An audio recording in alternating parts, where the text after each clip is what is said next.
जन्नत की पुकार में आपका स्वागत है। रेखा गुप्ता की अगुवाई में दिल्ली को मिल रहा नया रूप। बीजेपी प्रवक्ता ईश्वर आजाद का बड़ा बयान। दिल्ली में सीएम रेखा गुप्ता के नेतृत्व में एक नई कार्यशैली, नया विजन और बदलाव की नई लहर देखने को मिल रही है। राजधानी में विकास और जन सरोकार के मुद्दों पर लगातार काम हो रहा है। ऐसे में दिल्ली सरकार की नीतियों और योजनाओं को लेकर भाजपा दिल्ली प्रदेश ओबीसी मोर्चा के प्रवक्ता ईश्वर आजाद ने खुले मन से मुख्यमंत्री रेखा गुप्ता की सराहना की है। ईश्वर आजाद का कहना है कि दिल्ली आज जिस दिशा में आगे बढ़ रही है, उसका श्रेय सीएम रेखा गुप्ता की दूरदृष्टि और जमीनी जुड़ाव को जाता है। क्या कुछ कहा उन्होंने और किस तरह उन्होंने दिल्ली सरकार के कामकाज की तारीफ की, जानिए इस रिपोर्ट में। नमस्कार, मैं आर.के. जायसवाल और आप देख रहे हैं जनमत की पुकार। मौजूद हूँ त्रिनगर विधानसभा क्षेत्र में और हमारे साथ बात करने के लिए हैं भारतीय जनता पार्टी ओबीसी मोर्चा दिल्ली प्रदेश के प्रवक्ता हैं इस पर आज़ाद जी। आज़ाद साहब कैसे हैं? नमस्ते जायसवाल जी, बढ़िया, बहुत अच्छे हैं। आज़ाद साहब, बड़े अरसे के बाद आज आपसे बदली हुई परिस्थितियों में आज का इंटरव्यू रहेगा। नहीं, सत्ता में आने के बाद थोड़ा सा पत्रकारों को लोग भूल जाते हैं, ये होता है। देखिए, मेरे और आपके बीच में इस बात को आपका हृदय गवाही देगा कि वही हमारे रिश्ते कैसे हैं। और पहले कहते थे क्योंकि लंबे समय से सत्ता से तो संघर्ष में ही रहे, सत्ता तो अभी आई है। अच्छा, 27 सालों बाद भारतीय जनता पार्टी की सरकार बनी, दिल्ली में लगभग 6 महीने हो गए हैं। क्या बदलाव दिखा 6 महीनों में? देखिए, पहले भी कई बार बात हुई है कि भारतीय जनता पार्टी सत्ता से 27 साल बाहर सिर्फ विधानसभा में रही है, नहीं तो 15 साल बीच दिल्ली की ही बात कर रहे हैं। हाँ, दिल्ली की ही 15 साल विधानसभा में सत्ता में रही और पिछले 11 साल से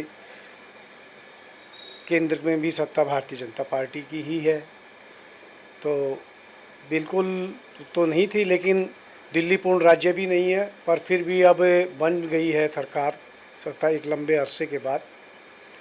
तो दिल्ली का विकास निश्चित है, क्योंकि अब कोई किंतु है, ना कोई परंतु है, ना कोई बहाना। पहले तो आप लोग बहाना करते थे कि केजरीवाल केजरीवाल केजरीवाल केजरीवाल तो 6 महीने पहले आप लोगों ने हरा दिया बेचारा।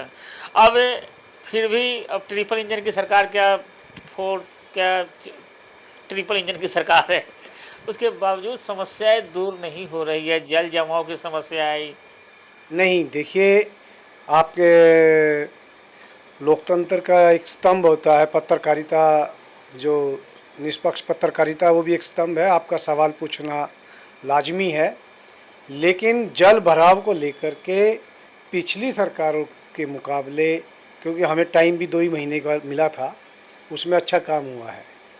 मेरा सारा जीवन बीत गया, जैसे ही बारिश आती थी तो मिंटो ब्रिज को दिखा करके खबर बनाई जाती थी कि एमसीडी की खुल गई पोल, दिल्ली सरकार की खुल गई पोल। आप इस बार देखा होगा कि मिंटो ब्रिज बिल्कुल खाली है। मगर ये कनॉट पैलेस का सर्कल जो था इस बार पूरा डूबा हुआ था। मिंटो ब्रिज पर तो आप लोग पहले से तैयारी कर रखा है, लेकिन वो जो और जगह जो है वहाँ पे पानी की समस्या खूब है। नहीं, जैसे बगैर मूसलाधार बारिश होती है, तो जिस वक्त बारिश हो रही होती है उस वक्त तो पानी रुकता ही है। वही 1 घंटे की बारिश चल रही है तो वो बारिश गिरते ही चला जाए ऐसा नहीं होता, पर काफ़ी हद तक ठीक है। और आने वाले समय में आप देखोगे कि कायाकल्प हो जाएगा। अभी जो सरकार के पास बजट था, अभी वो लगना शुरू हुआ है। और 2 बजट, जिस दिन दिल्ली के अंदर दिल्ली के 2 बजट लग जाएंगे, उस दिन दिल्ली विश्व स्तरीय राजधानी के रूप में नज़र आएगी। ये और मेरे और आपके काफ़ी इंटरव्यू रहे हैं, उनमें जो बातें, जो मुद्दे रहे होंगे, आपने एक बात देखी भी होगी कि मुद्दों के आसपास और जो बातें मैंने कही होंगी, परिणाम उसके आसपास ही रहा होगा। चाहे वो व्यवस्था का है, चाहे चुनाव के परिणाम का है, चाहे परिस्थितियों का है। इस वजह आज़ाद जी, झुग्गी झोपड़ी को लेकर सरकार लगातार यू टर्न ले रही है। पहले बोलती है कि झुग्गी झोपड़ी नहीं टूटेगा, फिर टूटने लगती है। फिर होता है कि हाई कोर्ट का आदेश है, मुख्यमंत्री जी का, जिसमें हम कुछ नहीं कर सकते। मगर अब जब बिहार का चुनाव है तो फिर आप लोगों ने कहा कि झुग्गी झोपड़ी नहीं टूटेगा। इससे झुग्गी वाले को विश्वास नहीं हो रहा है। नहीं, ऐसी बात नहीं है। जो झुग्गी टूटी है जेलरवाड़ा बाग में सबसे ज़्यादा झुग्गी टूटी है, ठीक है। कितने लोगों को अभी तक झुग्गी आंकड़े होंगे आपके पास, कितने लोगों को मिल गए? मैं आपको दावे के साथ कह सकता हूँ जेलरवाड़ा बाग की 1600 झुग्गी वासियों को फ्लैट मिल चुका है और विश्व स्तरीय फ्लैट हैं। ऐसी व्यवस्था एशिया के अंदर हमसे बड़ी महाशक्ति माना जाता है। हमसे आगे बताते हैं लोग कि 10 साल आगे है, 15 साल आगे है चाइना में या किसी भी देश के अंदर। एशिया की तो मैं गारंटी लेता हूँ और पूरे विश्व के अंदर भी अगर आप देखेंगे तो टक्कर ऐसे फ्लैट मोदी जी ने चुनाव से पहले उस जनता को समर्पित किए और जिनको फ्लैट मिल गए थे उसमें से 1050 झुग्गियों को तोड़ने का, उसको वहाँ से हटा 15,000 झुग्गियाँ तोड़ी गई है। अगर हम आंकड़ों की बात करें तो 15,000 अब तक झुग्गियाँ टूटी है और मात्र 1600-1700 जो आप बता रहे हैं उतने लोगों को जो मकान मिले। जो 15,000 जो रेलवे की ज़मीन पे से टूटी है वो आप लोगों ने ही दिखाया है, मैंने भी देखा है कुछ जो बिल्कुल रेलवे लाइन पे ही बनी हुई थी। रेलवे के आवागमन में अगर कोई चीज़ दिक्कत करती है तो वैसी मेरे को नहीं अगर हम देश को दिल्ली को एक विश्व स्तरीय राजधानी बनाने का प्रयास कर रहे हैं, आपने तो ऐसा करना पड़ेगा। और मेरी और आपकी जब भी बात हुई है कि झुग्गी, मैंने कहा मैं ये नहीं कहता झुग्गी नहीं टूटेगी, झुग्गी टूटेगी तभी तो दिल्ली विश्व स्तरीय राजधानी बनेगी। झुग्गी में रहने वाले आदमी को नया घर मिलेगा तभी ना दिल्ली विश्व स्तर की राजधानी बनेगी। कि यहाँ पर झुग्गी की जो प्रचलन है, जो पिछली झुग्गियाँ हैं, उस मुख्यमंत्री जी का बयान आया है कि पहले हम मकान देंगे फिर झुग्गियाँ तोड़ी जाएगी, तो झुग्गी वाले इस पर विश्वास नहीं कर रहे। आपको विश्वास है? भाई विश्वास करने का कारण है, आप देखिए मोदी जी ने आकर के पहले सौंपी एक बात। दूसरी बात, अभी मुख्यमंत्री जी ने भी बयान दिया है कि 50,000 जो पुराने जो फ्लैट बने हुए थे उनको भी रिपेयरिंग करके उनमें कहीं कोई कमी है तो तत्काल ऐसी व्यवस्था की जाए कि जो लोग इसमें नोटिफाइड थे या परेशान हुए। कांग्रेस पार्टी आज दिल्ली प्रदेश के अध्यक्ष देवेंद्र यादव जी आज विधानसभाओं का घेराव कर रहे थे। अब बोले बिहार का चुनाव है इसलिए मुख्यमंत्री जी ने थोड़े दिन के लिए टाल दिया है।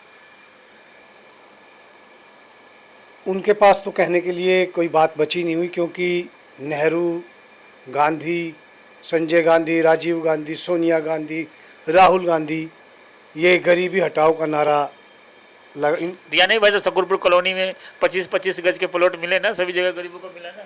हाँ तो गरीबी तो नहीं हटी ना, मिला ना। मगर जिनको आप शकरपुर के अंदर ही आपके बात करते हैं, जो उस समय जो दिए गए थे, जिनको दिए गए थे वो कहाँ हैं? वो लोग तो बेच करके चले गए। ऐसी कोई व्यवस्था नहीं बनाई कि जिस हिसाब से हमारी जनसंख्या बढ़ रही थी उस हिसाब से कोई योजना की। लेकिन अभी 11 साल के शासन में आप लोग मानते हो कि केंद्र सरकार ने काम किया है और परिणाम भी नज़र आते हैं। दिल्ली में अभी 6 महीने हुए हैं, अभी एक बजट भी लगा नहीं है। आप अपने विधायक का 2-4 काम गिना तो दीजिए, क्या क्या काम हो रहे हैं। विधायक के कामों के बारे में आप नोट कर लीजिए और मुझे भी दे देना। विधायक कुर्सी पर बैठते ही 42 गलियों का उद्घाटन कर चुके हैं। वो तो अभी आप खुद बोले फंड आया नहीं है। पुराने वाले विधायक जी ने कई बार बोल चुके हैं, तोमर जी ने कई बार बोला कि उनका उद्घाटन किए। पुराना और नया किसी, चाहे वो तोमर हो चाहे तिलक राम जी हो, कोई अपने घर से नहीं देता है। ये सरकार का पैसा है, जनता का पैसा है, जनता के लिए लगाया जाता है। पहली बात, जो कप्तान होता है हार का, जीत का, अच्छे का, बुरे का, वही जिम्मेदार होता है। अभी आज तिलक राम जी हैं तो तिलक राम जी ही उद्घाटन करेंगे, तिलक राम जी ही जिम्मेदार होंगे। उसके अलावा विधायक जी ने 5 करोड़ के कार्यों के बजट पास करवा करके उसका ऑर्डर हो गया है। लेकिन चूंकि मानसून का मौसम है तो इस समय कोर्ट की तरफ से ही कहीं भी खुदाई का निर्देश नहीं रहता है। तो ये बारिश का मौसम ख़त्म होते ही तुरंत आप देखोगे पूरे क्षेत्र में, पूरे विधानसभा क्षेत्र में और हर विधायक अपने क्षेत्र में 1 लाख करोड़ से ज़्यादा का बजट है। वो आप देखेंगे कि वो बजट लगेगा, काम होगा, नज़र आएगा और लोगों को सुविधाएं भी होंगी। और आपको बता दूं कि काम करवाने के लिए और बड़े फैसले लेने के लिए श्रीनगर वगैरह से हमारे पास भी फोन आता रहता है कि सीवर की समस्या है, कोई सुनने वाला नहीं। पहले के विधायक सुन लिया करते थे, लेकिन अभी ये समस्या बहुत बढ़ती जा रही है। देखिए, वो तो सब तरीके के लोग होते हैं। कुछ लोग पार्टी के कार्यकर्ता होते हैं, वो अपनी पार्टी का ही काम बताते हैं। लेकिन निश्चित रूप से मैं आपको बता रहा हूँ, सीवर की और पानी की जो समस्या है पिछले 10 साल से है, 12 साल से है। और अब इस नए बजट के अंदर आप देखेंगे दिवाली के आसपास काम शुरू हो जाएंगे। नई लाइनें, बड़ी लाइनें, जैसे क्योंकि लाइनों का साइज वही था। आप तोमर जी एक काम बता दें कि जो 10 साल वो और उनकी पत्नी मिल कर के विधायक रहे यहाँ से, कि किसी भी लाइन का साइज एक गली के अंदर 20 साल पहले एक गली के अंदर अगर वो तो किताब भी छपा रखे थे कि 1100 काम का उद्घाटन किए, किताब छपवा रखे थे, तो वो किताब और वो गारंटी कहाँ गई कि वो केजरीवाल जी कहते थे कि मोदी जी इस जन्म में नहीं हरा पाएंगे। वो किताब ही थी, सिर्फ किताब थी। एक का भी मैं आपके माध्यम से कहना चाहता हूँ, एक भी पानी की लाइन का साइज बड़ा करा हो, एक भी सीवर की लाइन का साइज उन्होंने बड़ा करा हो। उन्होंने काम करवा करके किताब तो छपवा दी, लेकिन जिस गली में 20 साल पहले 500 आदमी रहते थे, आज उसमें 3000 आदमी रहते हैं। जो साइज 500 आदमियों के समय था, उसी साइज की पानी की लाइन डाली, उसी साइज की वो सीवर की लाइन डाली, पहले सड़क बना दी, उसके बाद पानी की लाइन डाली। ये पढ़े लिखों की सरकार थी, वो चीज़ नहीं कर पाई, तभी ना लोगों ने हटाया है। इसलिए तो हटाया ही है। अब काम होंगे, अब काम निश्चित रूप से होंगे और काम की जिम्मेदारी बनती है। हम लोग कोई बहानेबाजी नहीं कर सकते, कोई इसको बहला फुसला नहीं सकते। काम होने ही होने हैं।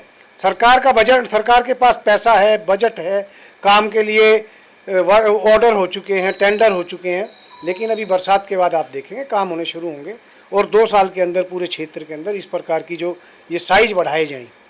ऐसा ना हो कि भाई वही साइज फिर डाल दिया जाए, क्योंकि जनसंख्या बढ़ चुकी है। एक समस्या देखने में आ रही है, सारे लोग बताते हैं, जब जैसे दूर से रिश्तेदार आते हैं तो गाड़ियों से जब आते हैं तो पहले लिखा होता था श्रीनगर गली नंबर 1 बड़ा सा, गली नंबर 2 बड़ा सा, तो उस हिसाब से लोग गाड़ी को लेकर आते थे। अब विधायक जी का बड़ा सा फोटो लग गया है, गली नंबर 1 छोटा सा लिखा हुआ है, तो सामने से भी पढ़ने में दिक्कत हो रही है। देखिए, ये बोर्ड तो विधायक जी ने तो लगवाए नहीं है, पहले के ही लगे हुए पहले तो फोटो तो नहीं लगा था, वो नाम बड़े बड़े लगे हुए थे, जैसे श्रीनगर नंबर 1 गली नंबर 2 दूर से दिख जाता, गाड़ियों से दिख जाता था। आपने इस प्रकार का सुझाव दिया है तो हम विधायक जी के सामने इस बात को रखेंगे, और कि जो नीचे वाला जो मैटर है, वो गली नंबर 1 2 जो लिखा है वो मोटा होना चाहिए, वो थोड़ा बड़ा होना चाहिए। इस प्रकार का सुझाव जरूर रखा जाना चाहिए जनता के बीच में, अगर इस प्रकार की बात है तो। इस तरह की दिक्कतें आ रही है, मानते हैं ना? हाँ, जरूर मानता हूँ कि भाई इस प्रकार का सुझाव है तो हमें रखना चाहिए और उस पर काम भी होना चाहिए। अगली योजना में जब उस दोबारा से लगेंगे तो उसमें इस प्रकार की बातें में बदलाव जरूर होगा। तो ये हमारे साथ बात कर रहे हैं इस वक्त आज़ाद जी, और कुछ पूछ लिया जाए आपसे? मैंने तो आपसे कभी हमेशा आपके साथ यही रहा है कि मैं राजनीति का ही विद्यार्थी रहा हूँ। दिल्ली विश्वविद्यालय से मेरा विषय ही राजनीति शास्त्र था, और इंटरव्यू का मज़ा ही तभी होता है जब आप कोई भी सवाल कहीं से भी पूछें तो उसका जवाब दिया जाए। ऐसा कोई सवाल नहीं होना चाहिए कि जी मेरे से आप ये सवाल पूछ लो। तो एक सवाल तो है ना कि सांसद जी जब चुनाव में आए थे तो कहते कि आप लोगों के बीच में बैठूंगा, वो लगाऊंगा, क्या बोलते थे, रेडी पटरी में बैठूंगा, चौपाल लगाऊंगा। वो चौपाल तो कहीं दिख नहीं रहा है। चौपाल देखिए, अभी आपने कहा था कि हमारी ट्रिपल इंजन की सरकार है। हाँ जी। तो सांसद ने जो लोगों को वायदा किया था कि भाई मैं फुटपाथ पे लोगों से मिलूंगा, तो उनके प्रतिनिधि के रूप में तिलक राम जी को आप अभी भी जा कर के देख सकते हो। वो फुटपाथ पे बाहर बैठे मिलेंगे आपको। बाहर बैठते हैं? हाँ, निश्चित रूप से बैठते हैं। आप देखिए, मैंने तो कभी देखा नहीं बैठे हुए। तो उनकी तो बीच बीच में लाइव भी आता है इस बात को लेकर के। फेसबुक पर ही आता है, लाइव आता है, तो बस बैठते हैं नहीं, मैंने देखा नहीं। जब तक भाई अभी जो बहुत ज़्यादा गर्मी है तो शाम के वक्त बैठते हैं, नहीं तो सर्दी थी तो एक टाइम तो बैठते थे, अभी भी बैठते हैं। और ये आज से नहीं बैठ रहे कि भाई अभी विधायक बने हैं। आपने इनके व्यवहार में देखा हुआ, जब ये निगम पार्षद थे तब भी बैठते थे, बीच में 5 साल ये कुछ भी नहीं रहे थे तब भी बैठते थे और आज भी बैठते हैं। क्योंकि भारतीय जनता पार्टी के कार्यकर्ता का एक स्वभाव और प्रशिक्षण इस प्रकार का ही होता है कि जनता के बीच में रहना है, काम करना है। तो सांसद प्रतिनिधि के रूप में विधायक जी बैठते हैं और आपकी ये जो बात है ये सांसद जी तक हम भी पहुंचाएंगे कि जी आपके प्रतिनिधि के रूप में तो वो विधायक जी बैठ रहे हैं और वो भी बैठे। तो हमारे साथ बात कर रहे थे ईश्वर आज़ाद जी, जो भारतीय जनता पार्टी दिल्ली प्रदेश के ओबीसी मोर्चा के प्रवक्ता हैं। मिलते हैं किसी और खबरों के साथ। नमस्कार। अगर आपने हमारा अभी तक चैनल सब्सक्राइब नहीं किया है तो कृपया चैनल सब्सक्राइब कर लें, लाइक करें, शेयर करें, कमेंट करें। तो मिलते हैं फिर किसी और खबरों के साथ। नमस्कार।